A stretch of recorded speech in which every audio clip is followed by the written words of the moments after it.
All right. Good afternoon, everybody. It's very kind of you to be here today. This is a day that is not a very happy one for us, as you know. It comes against the backdrop of several events that are marked by either tragedy on the one hand or a total political bias and destructive moves on the other. In Gaza, the massacre of 61 civilians is an ongoing tragedy. It comes in the aftermath, of course, of several issues. One is the movement of the American embassy to Jerusalem and the Trump administration's decision to recognize Jerusalem as the capital of Israel in violation of international law and the requirements of peace, and a blatant show of bias, and in a way that would lead to the destruction of the chances of peace, the elimination of the U.S. as an even-handed peace broker, and its inability to play any role in that pursuit of peace. And at the same time, they becoming complicit with Israel in the occupation itself, in land theft, in illegal annexation of territory, which, according to the, as you know, the Rome Statute, is a war crime. And in case somebody didn't tell the American administration, they should be very careful what they condone and what they are party to when it comes to annexing occupied territory and violating Security Council resolutions. This is one. The murder of civilians is not the responsibility of leadership or any political party. The Palestinian people were protesting. It was a grassroots movement, and it continues. They were demanding the right to return. The right of return is enshrined in international law for all refugees. They were also demanding the lifting of this debilitating and cruel siege of Gaza to be able to lead a minimal, normal life, even under occupation. And they were protesting, as I said, the American moves on Jerusalem.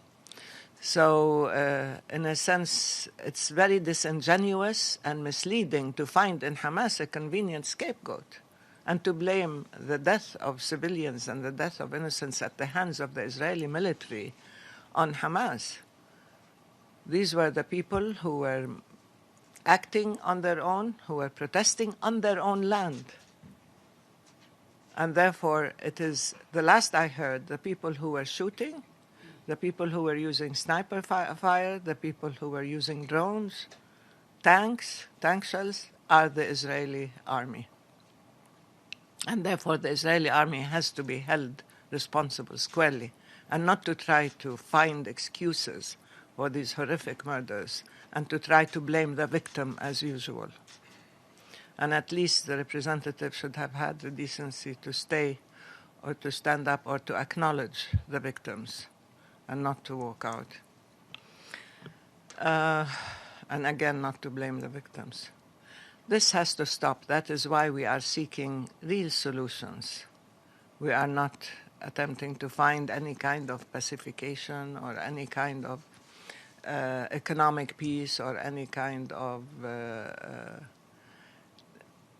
taking steps that would make peace that much more difficult. And I don't see by any logic how taking Jerusalem off the table would be a stepping stone to peace. It would be a total annihilation of peace. This is one. And attacking the refugees and attacking UNRWA and withholding funding is also another way of destroying another building block of peace, because the refugee question is crucial, especially in the 70 years since the Nakba. If you don't solve the root causes of the Nakba, you will not have a solution. So that is another issue. And of course, we did not choose the 67 boundaries. It was a global decision that there should be 2 states on 67. To us, it was a painful compromise. We recognized Israel, we accepted the 2-state solution, and now Israel is busy expanding. And when people talk about Israeli borders, I would like to ask Israel what its borders are. Israel is the only country that has no borders but expands at will on other people's lands. And its expansion is on Palestinian land. It is not on Israeli land.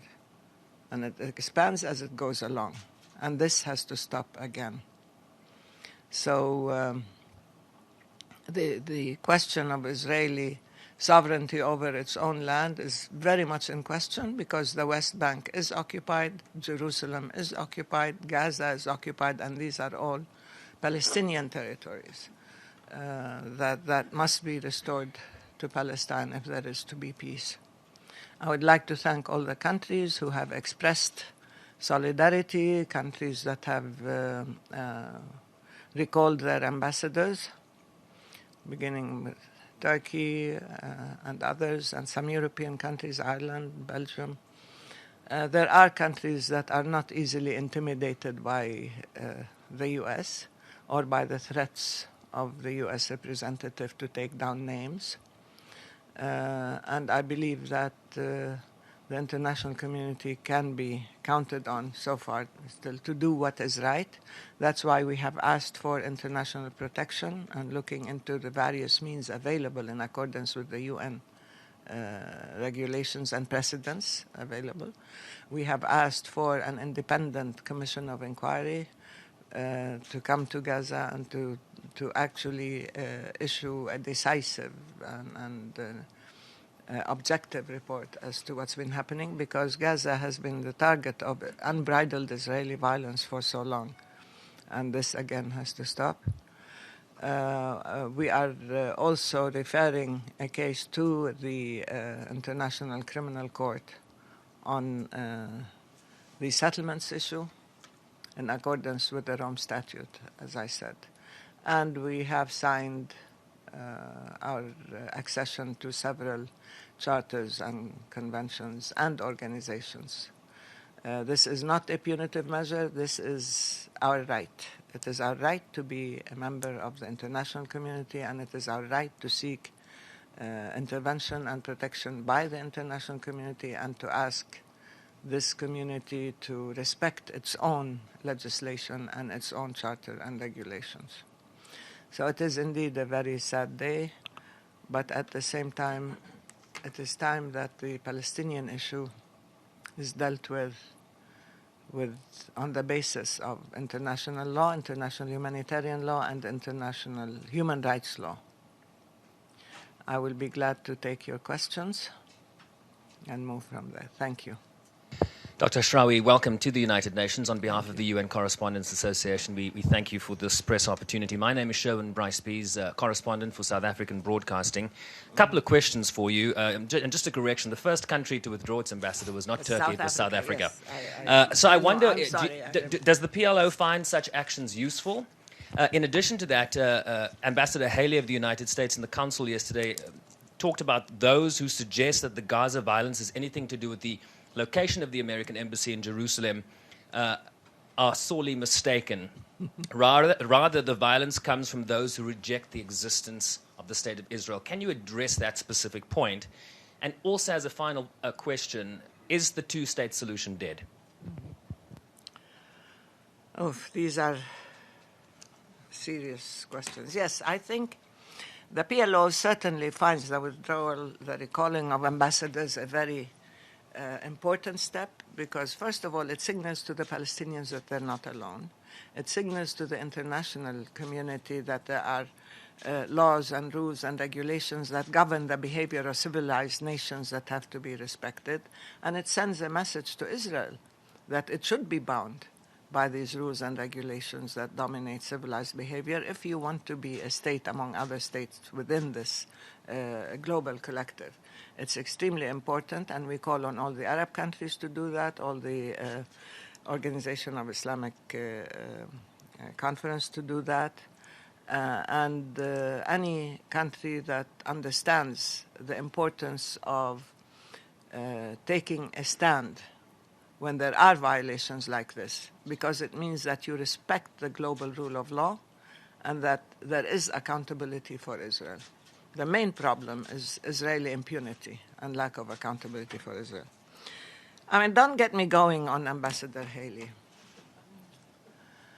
Really, I think it's extremely difficult to find any relationship between reality and the words we hear coming out from the American representative here. If the supreme provocation of extracting Jerusalem from the heart of Palestine, from the core of any peace initiative, if that is not provocation, if that is not the cause for protests, when the Palestinians see the end of any chances of peace, when they see the blatant bias and lawlessness of the annexation of the city of Jerusalem, which is a Palestinian city, to Israel, and then saying that these protests, does she know the Palestinians more than we know ourselves? That these have nothing to do with the American moves? When on December 6th, President Trump decided or announced that he's going to move, that he's going to recognize Jerusalem as the capital of Israel, till now, 155 Palestinians were killed protesting peacefully such a decision. More than 12,000 were injured, and many of them are going to suffer disabilities as a result by the Israeli army, protesting the American decision. This is the human toll so far, let alone political and legal toll, of this irresponsible, reckless, biased, dangerous American decision. And to claim that these protests have nothing to do with the American decision means that there is a total disconnect with reality. This is extremely dangerous. And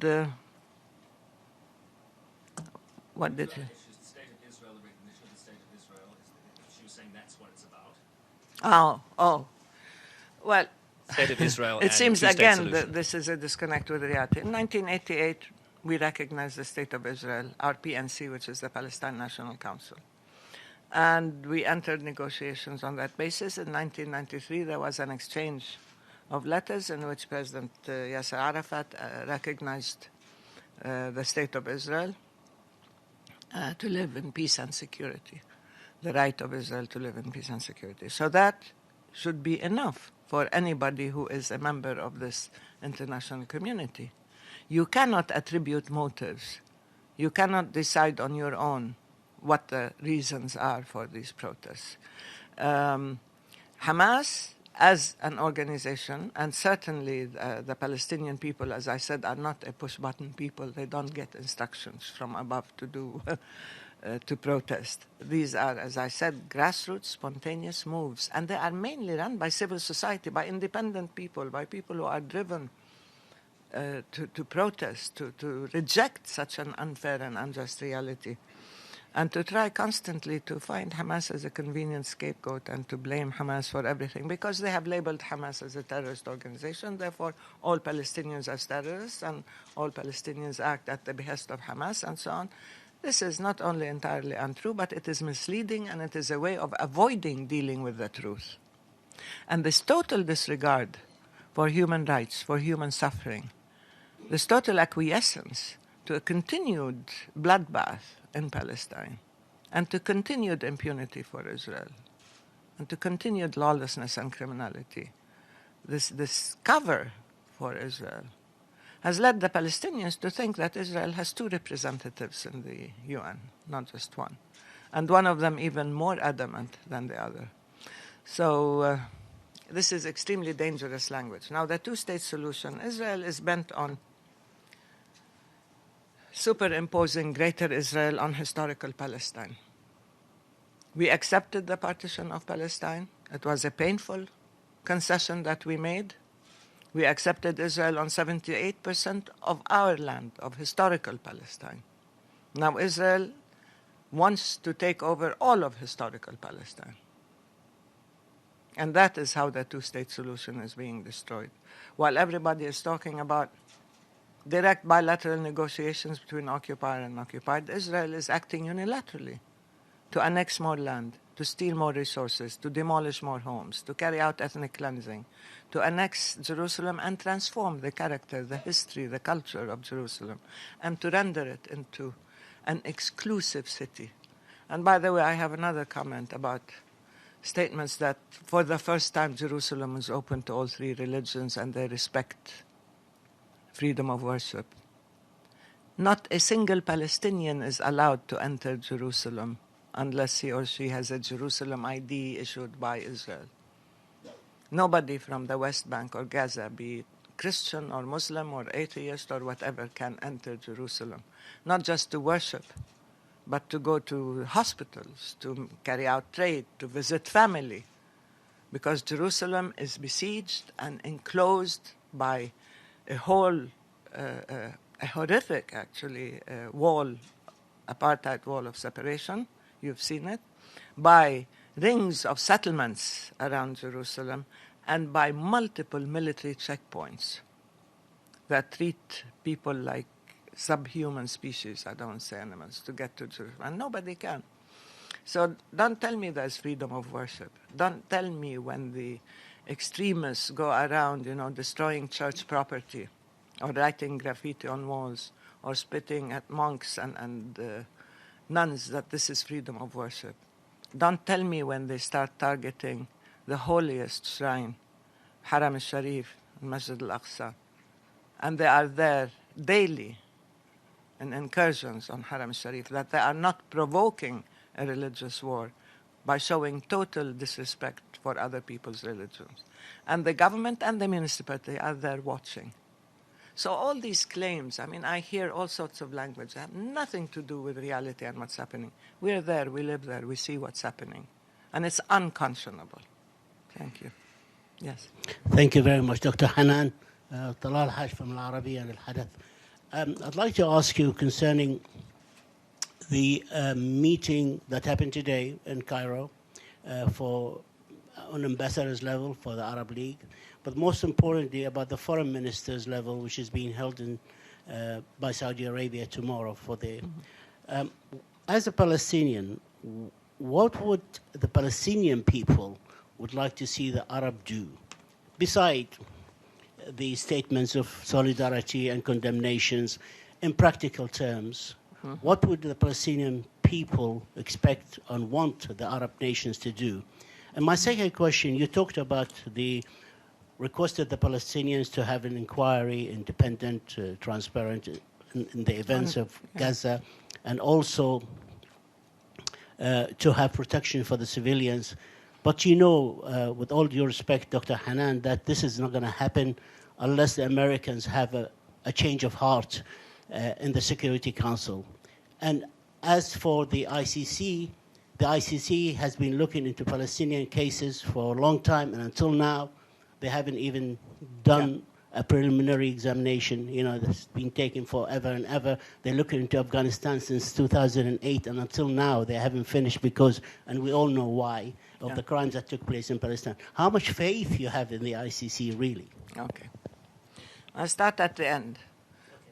It's not a question of having faith in the ICC per se. It's a question of trying to maintain a global rule of law and all the instruments and bodies that should act responsibly and to hold countries, individuals accountable when they violate international law and other people's rights. So it's not up to, we're not the ones who give it credibility. They should give themselves credibility. And we know how many of these international organizations have acted on the basis of external pressure and interest. And there are certain interests by major countries that have interfered and that have affected the work of such international bodies. We have been working with Bensouda for a long time.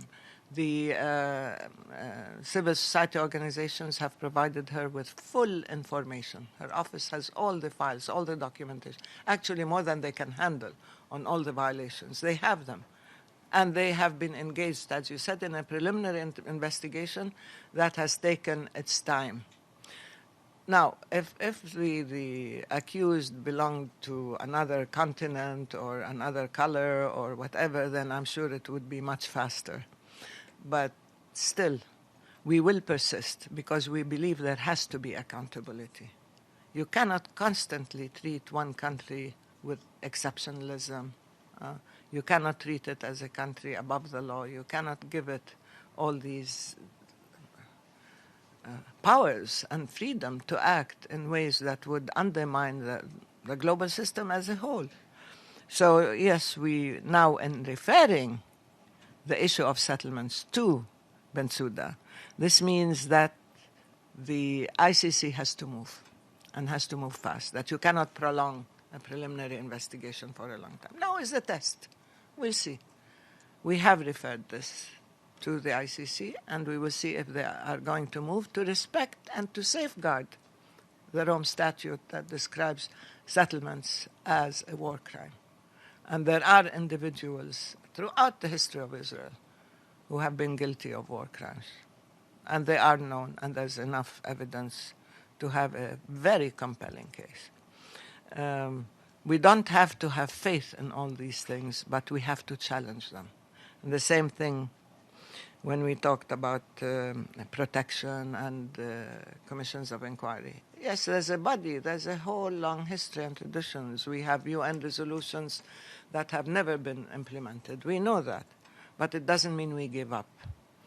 We have a full record, and we will continue, and we will continue to press and to challenge all these organizations to carry out their duties. The Palestinians should never be deprived of the protection of the law, and Israel should never be exempt from respecting the law, and we will continue to do that even though it might become tedious and boring for some people. But it is our right, and it is our responsibility to try to challenge the conscience of the world to get some protection for our people and to break through all these myths of misconception, all these misdirections, all this language of deception that you hear to try to hide the truth. We have to get the truth out there. As far as you said, yes, I think it's important for the Arab League also to implement its own resolutions. The foreign ministers meeting tomorrow, and of course the Council on Human Rights will be meeting Friday, and we hope that they will send an independent commission.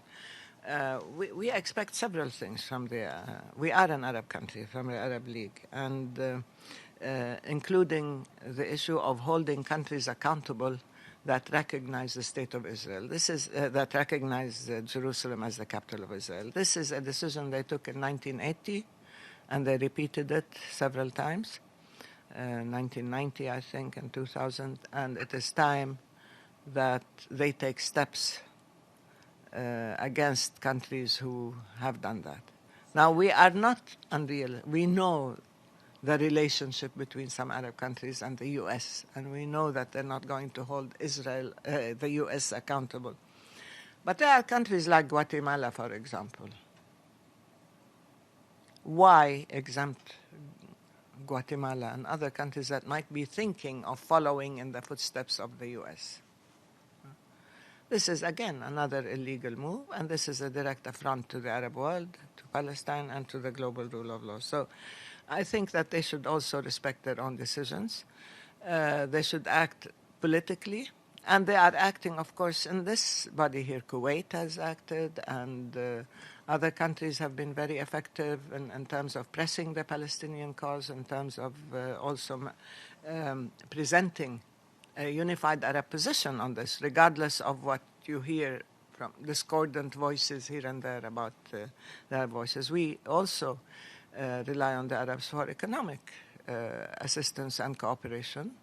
Not all of it has been forthcoming, but some countries have been quite consistent and persistent in support. And I think especially Gaza, that has become a humanitarian disaster and might not be habitable pretty soon, that there has to be a massive infusion of funds for the reconstruction, revitalization of Gaza, since it has not been reconstructed since not just the Israeli attacks of 2014. It's not a war, it's a unilateral concerted attack on a defenseless population, but also to 11, to 12, to 8, to 9.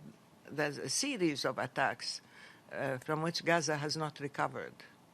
And therefore, if Gaza is to survive as part of Palestine anyway, then it needs a massive infusion of funds, of restructuring, and lifting of the siege. The political support and pressure that we need is extremely important, and again to send a message to the rest of the world that the Palestinians are not alone and they are not fair game, as always. This can find expression in different ways, including not just decisions and statements by the Arab League, but also in terms of political and economic moves. I'll take one there. I can't see. Yeah. Benny Avni of New York Post. You're talking about help from outside for Gaza, but the leadership in Ramallah has frozen salaries to Gaza. There's clearly some issues between those two leaderships. Mm-hmm. And yesterday I asked the Ambassador Mansour. He said it would be renewed today. Will it? But more broadly, is this situation right now in Gaza, these events of the last few days, are they going to be helpful or hurt the attempts at reconciliation between the leaderships in Ramallah and Gaza? Yeah. Yes, I think that any measures taken by the leadership in the West Bank that adversely affect the lives of Palestinians in Gaza must be stopped immediately. We have taken decisions, we have asked for these steps not to be taken, and we are now calling for compliance. We need to help the people of Gaza, not punish them. It's enough that they are being punished by the Israelis. It's enough that they are under siege and under a cruel blockade, and they are being shelled and bombed regularly. And by the way, they are protesting on their own land, not in Israel proper. So you're right, it should be stopped. And the rift should be stopped. We need to have reconciliation and we need to have reunification. And this has been a major source of weakness within the Palestinian body politic. And we have to work on it, and we are working on it.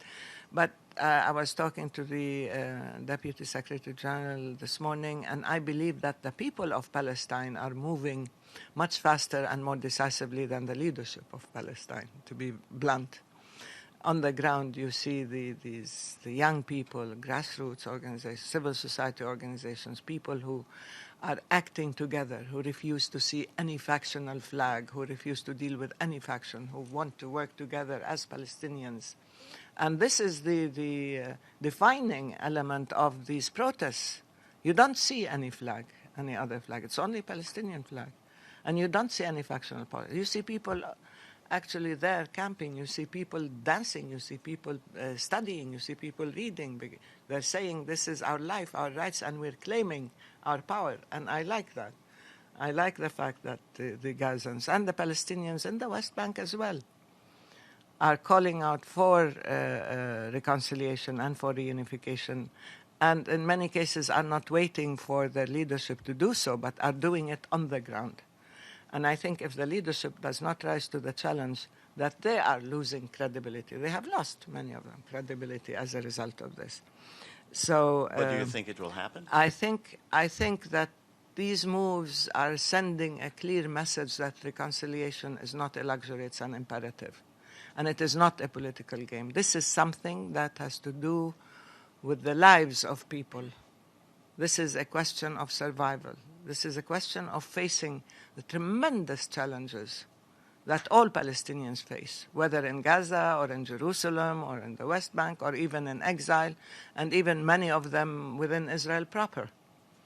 The Palestinians in Israel, the indigenous population who stayed in 48, are the ones who are suffering tremendous discrimination, systematic and legal discrimination, economic and so on, against their lives and rights. So Palestinians, regardless of the nature of their oppression, have to be able to work together in order to come up with the power, the empowerment to be able to withstand all these various challenges that they face, and to add to it now the absolutely irresponsible decisions and steps taken by the Trump administration.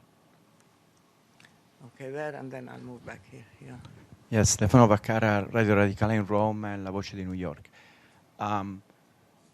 you just mentioned before the conscience of the world. Of course, the conscience of the world was shaken seeing what happened in last days in the border between Gaza and Israel. But my question is, the conscience of the world could be even shaken more, and I will say that then the cause of the Palestinians will become invincible if those protests are the strategy of those protests becomes the one of the total no violence. Means we know the experience of history, Gandhi and so on. You can win the most powerful power like Great Britain at the time when you use no violence. Yeah. If the thousands of people in Gaza just sit down and chant or dance, like you say, and no violence at all, you think that the Israeli soldier could have done what they did? Of course. And again, they did. Well, they are non-violent. but you think that the question is the conscience of the world will have reacted probably in a stronger way. That's the question. I heard this before, yes, because people are trying to brand whatever Palestinians do as being violence.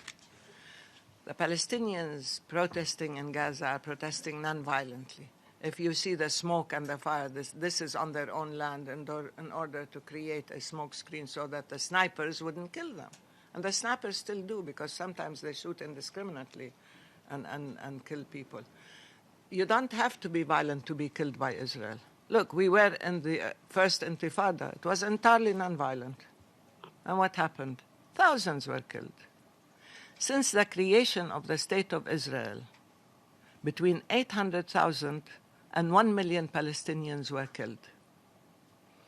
75,000 were imprisoned by Israel, to 80,000. So this is a nation that is traumatized by the use of enormous violence by an army, by a military, by the occupation. And yet, in 1987-88, we decided to use non-violence entirely. And we were shot at, beaten up, people were imprisoned, detained, and so on. And we had several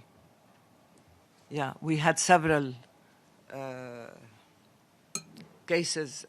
Anyway, the issue is you're always asking the Palestinians to be nonviolent when Israel uses unbridled military violence as well as the violence now of the settlers. And by the way, they accuse Palestinians of using cars as an instrument of killing people. It's the settlers who are using this. And if you look at the statistics, daily there are settlers who are attacking Palestinians, particularly in remote areas, who are running over children and others, if they can, in the West Bank and so on. And the army is the most violent forms of organized assault on a defenseless occupation. In Gaza, a defenseless population. In Gaza, they were on purpose nonviolent.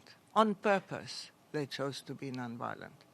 And they were shot at and they were massacred. And because the army knows no restraints. And when they say about this is at the borders of Israel, what would you do if you were under occupation? If Israel says that the Gazans are on the borders, and of course, as you know, Israel has no borders whatsoever and does not recognize borders, then you have the full right. Every country has the right to shell and bomb and kill and destroy anybody that's its neighbor that's protesting on its own land. Where's the logic of that? Why should they do that? They are protesting on their land, and they have the full right to do that, and they are doing it collectively as a form of nonviolence. We've done that repeatedly. And yet we've been met with violence. Daily there are Palestinians being killed by settlers, by the army. Daily violence is used against them. And it takes supreme self-control not to resort to violence and not to react and not to lash out to the violence to which we are being subjected. As a follow-up, you believe that the protest of the Palestinians should continue to be non-violent? Of course, we have made a commitment to non-violent protests. And I personally, all my life, I've participated in nonviolent protests. Doesn't mean I was spared the violence, no. I was subjected to Israeli military violence repeatedly. And I was personally beaten up. I personally had lots of... Anyway, it's not my personal story, but this is something that no Palestinian is exempt from, even though we try to remain nonviolent. And when a single Palestinian lashes out, of course, the label terrorist comes out, as though living under occupation doesn't give you the right to resist, but that should you resist the occupation, then the military occupation has the right to defend itself against its own victims. That's another story. Please. James Bays from Al Jazeera. Yeah. You said at the beginning, don't get you started on Ambassador Haley, but I do want to go back to her speech at a Security Council meeting about the death of more than 60 Palestinians killed by Israeli snipers. She spent a significant portion of the speech talking about Iran. Your reaction to that? And secondly, I wonder if you could expand. You very briefly touched on what's happening on Friday in Geneva, the Human Rights Council, where there isn't vetoes and permanent members. Mm-hmm. Tell us what you expect from the Human Rights Council on Friday. Okay. Well, it's quite difficult. Look, Ambassador Haley thinks that you are guilty by virtue of your identity. Remember when she refused, she stood against the nomination of Salam Fayyad as a representative of the SG. And she constantly, takes position against Palestinians, individually and collectively, because she said anything to do with Palestinians would be anti-Israeli. So the mere fact of our existence is anti-Israeli. We just happened to be there when Israel was created on our land. We didn't choose for it to be created on our land. So our mere existence is seen by Ambassador Haley as being anti-Israeli. And of course she threatened and she pressured and she used coercion and so on at the UN, particularly by taking down names. I don't think people appointed her the school mom of the world. I couldn't believe the language anyway, but still. I always say, the age of colonialism is over. You cannot use the language and the attitudes of colonialism, and people of her, origin should understand that, because the U.S. is a country of immigrants, of diversity, of pluralism, and you cannot start labeling groups and people and religions and so on, and excluding them.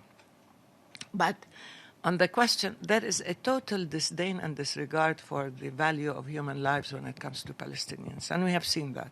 There is a total devaluation of Palestinian rights. We've seen that from the pronouncements, not just of Ambassador Haley, but also in the White House. And look, Friedman even tried to drop the term occupation from the lexicon. He thinks that this is, Israeli land given to them, to the Jews by God. And I don't believe that all the Jews of the world agree with him on that. There are many who are supporting Palestinian cause and who are struggling for Palestinian independence and freedom and human rights. So anyway, talking about Iran is a favorite pastime right now because, again, the last I've heard, it was the U.S. that walked out of the JCPOA. It was a multilateral agreement, and the people who walked out were not the Iranians. But again, Israel, in the same way as the neocons and Netanyahu pushed for war on Iraq, they pushed for the withdrawal from JCPOA, and they are targeting Iran as the enemy, and therefore the U.S. has to act in step with Israel. Had these protests happened in Iran against the regime, then these people would be brave, heroic people struggling for democratic rights and so on. But because they're Palestinians, demonstrating against cruel military occupation, they are the terrorists and they are responding to Hamas, and Israel can do no wrong. Again, it is changing the conversation. It is refusing to deal with the realities on the ground, with the occupation itself, the illegality and the impunity of the occupation. And it's attempting to give Israel a free pass, as always, and protection from any kind of accountability or censure. When it comes to the Human Rights Council, yes, certainly we have pressed for a neutral, independent, even-handed commission of inquiry. As always, whenever we ask for commissions of inquiry or human rights investigation and so on, Israel objects and obstructs. They've prevented all rapporteurs from coming to Palestine. Now, when it comes to Gaza, maybe they can go through Egypt, but they will not be able to go to Israel because Israel does not cooperate with any commission of inquiry.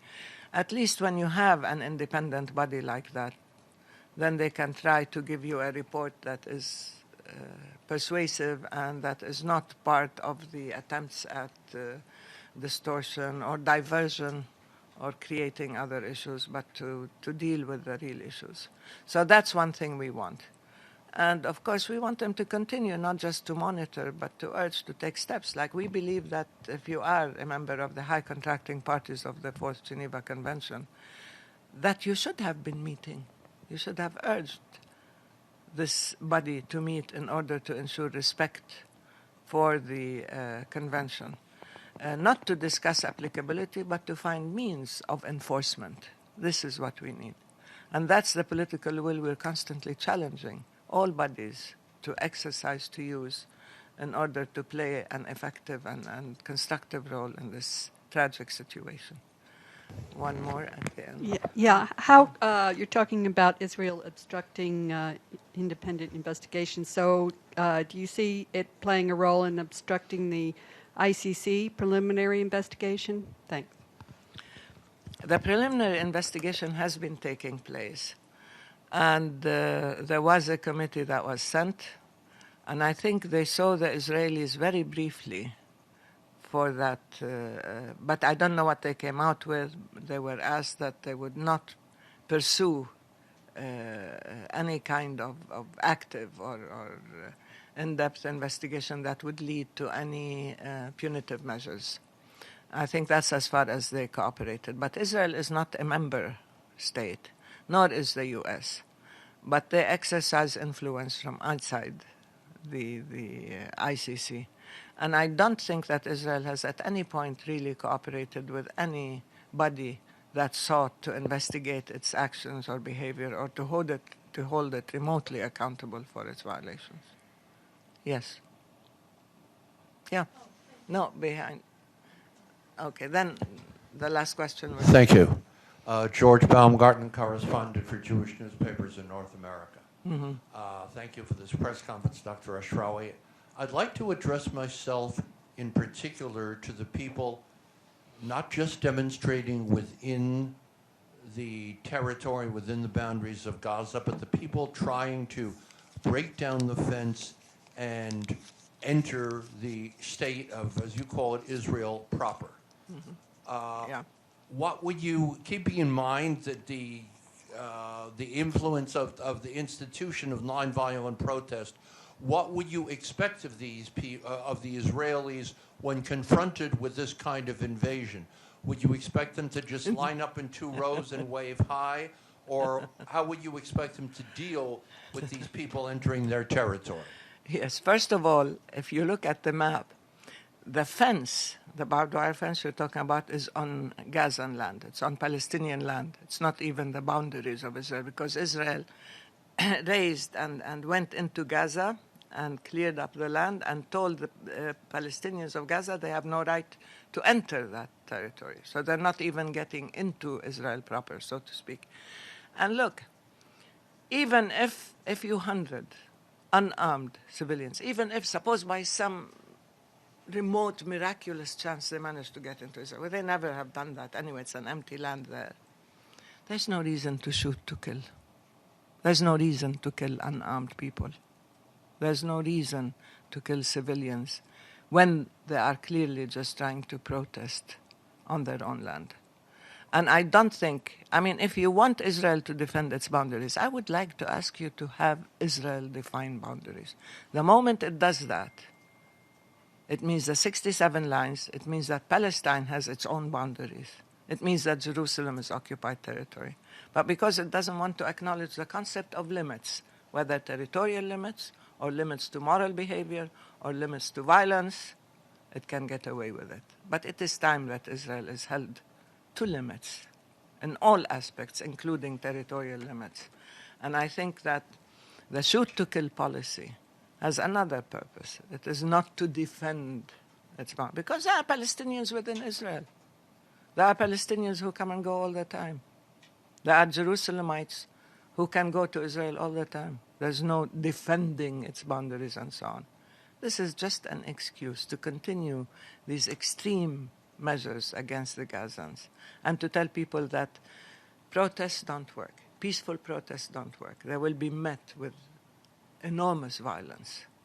And this is something that is counterproductive, because many of the things that Israel is doing, by the way, will backfire within Israel.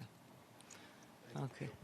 Afwan. Hi, my name is Ibtisam Azim from Al Arab Al Jadid newspaper. I have two questions. The first one regarding Jerusalem. You talked about the fact that Jerusalem is besieged in a different way than Gaza. Could you please elaborate on the daily life of Jerusalemite? Because people don't really...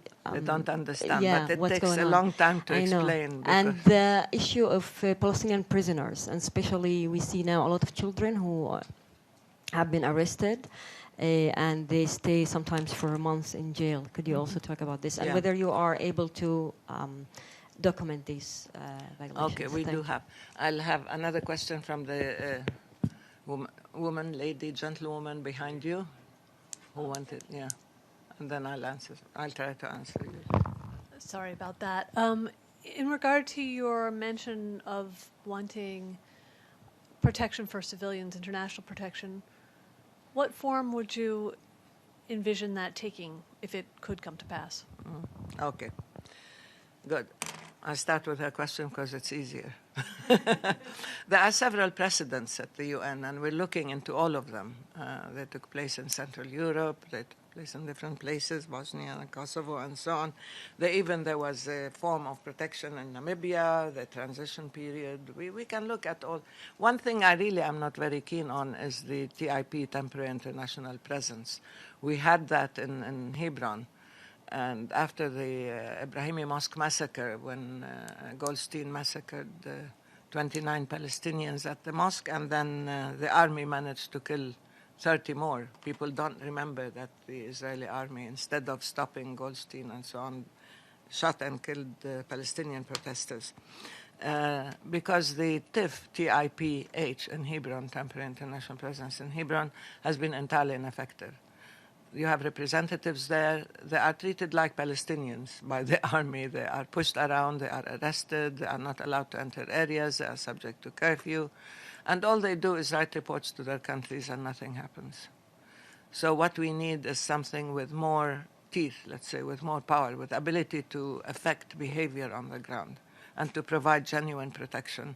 And we are looking into several different options. If you look at UN precedents, you can see that there are some that can provide with protection forces, for example.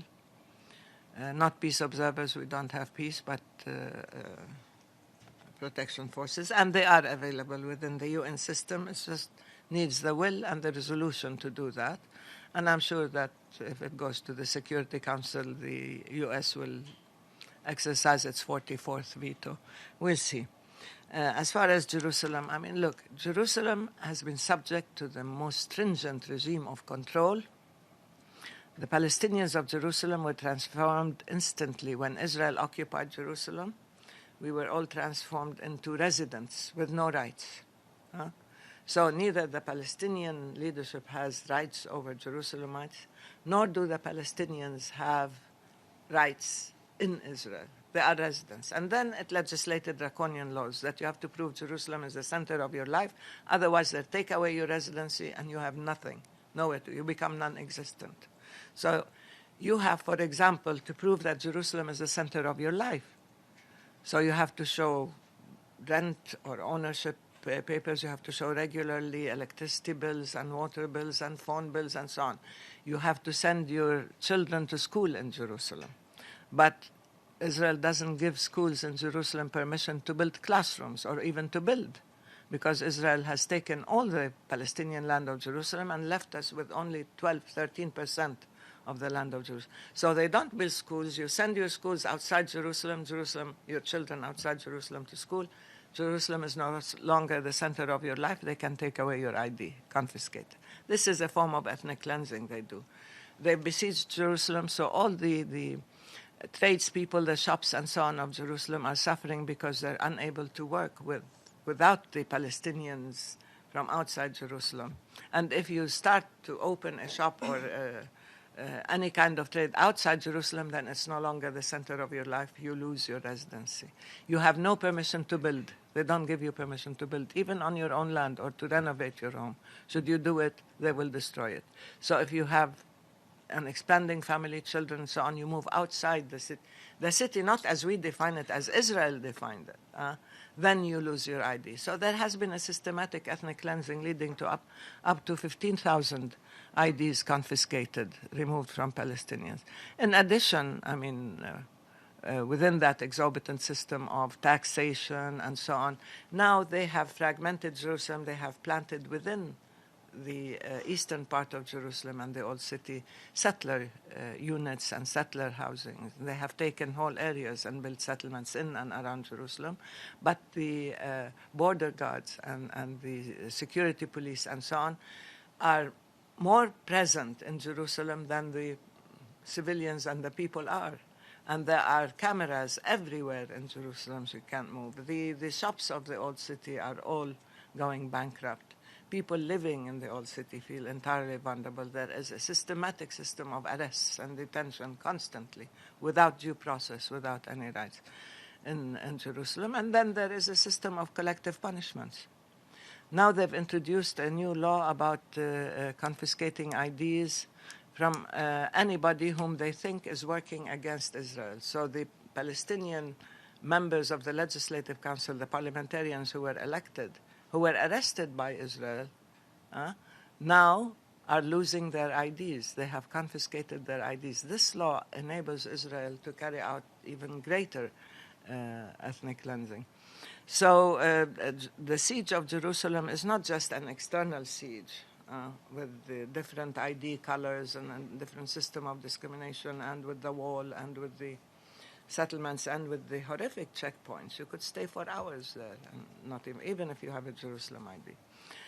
It's within Jerusalem itself. There is a systematic also distortion of the character of the city. Names of streets are being changed. Names of areas and neighborhoods are being changed. The new roads and so on, the fragmentation within the city to cut off one area from the other. This is happening constantly. So it is a tortured city. And people there are having a hard time staying there, but they are staying because they are persistent and resilient, and this is their city and they want to stay. It's a Palestinian city regardless of all the attempts at transforming it. And we've always said it is an open city. It should be a city for all religions, for peoples. You cannot make it an exclusive city for one religious group as opposed to others, and you cannot prevent others from getting there. It's another tragedy. It's another history of suffering and misery in Jerusalem. And the issue of the prisoners. I mean, look, I told you we had between 800,000 to 1 million people imprisoned by Israel since its creation. But now, at any one time, it can be from 10,000 to 6,000 or 7,000. Now you have around 7,000 prisoners. And the horrific aspect is the law that enables them to arrest children. They can arrest children 12, 14, and try them as adults and threaten them and interrogate them without having a lawyer or parents, and make them confess to all sorts of things. You know, you can go to jail for throwing a stone, a 12-year-old kid, at a fully armed soldier. You go to prison and so on. And they've been abused and threatened. And this has been documented by Defense of Children International, Save the Children, and so on. I don't want to go into that. But the fact that they allow themselves to do that to children shows a certain degree of cruelty that's unprecedented when it comes to other people's lives and childhoods. And so on. The other fact is the administrative detentions. And now the administrative detainees are on strike. They're refusing to cooperate. you know the nature of administrative detention is a remnant of colonial rule. It's the Brits who introduced administrative punitive measures, including deportations and so on. But when they left Palestine, they also revoked all these measures, except Israel continues to use some of the colonial British rules, for example, on censorship, on muzzling the press, and administrative detention against Palestinians, not against Israelis, by the way, only against Palestinians, where you can be detained and imprisoned for 6 periods at a time, renewal, without showing any evidence, without having any trial, without any justification, without any proof. I remember when I was dean at the university, one of my professors was arrested, and I went to the military governor. I said, why? He's done nothing. He's a physics professor. Why? He told me, because we think he was thinking of doing something. What kind of evidence is that? To place somebody in prison, and they kept, and he was a physics professor, and he was nonviolent, I know that. And he ended up being renewed for 4 years, and he was tortured in prison. 4 years of his life in jail, because somebody decided, and this is used now against Palestinians without due process, without any kind of trial or evidence or proof, or recourse to any kind of appeal, actually. And as you know, all Palestinians are tried before military courts. And all Palestinians, I mean, civilians are tried before Israeli military courts, Mickey Mouse courts. Any military officer can become a military judge.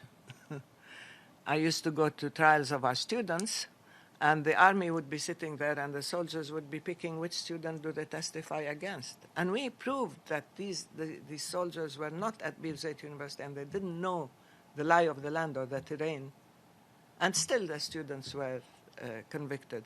So you have in these courts almost 100% conviction, regardless of the evidence or anything else. And that's why when Israelis and everybody talks about all these terrorists in Israeli jails, they are ordinary, normal human beings like you and me, who get arrested, who get detained, who get... The percentage of people convicted, even in these Israeli jails, of carrying out violent acts are less than 10%. And yet all Palestinians are terrorists. And even people under occupation who carry out acts of violence are not necessarily all terrorists. So to be able to say that you are funding terrorism and you're providing incentive, we don't provoke people.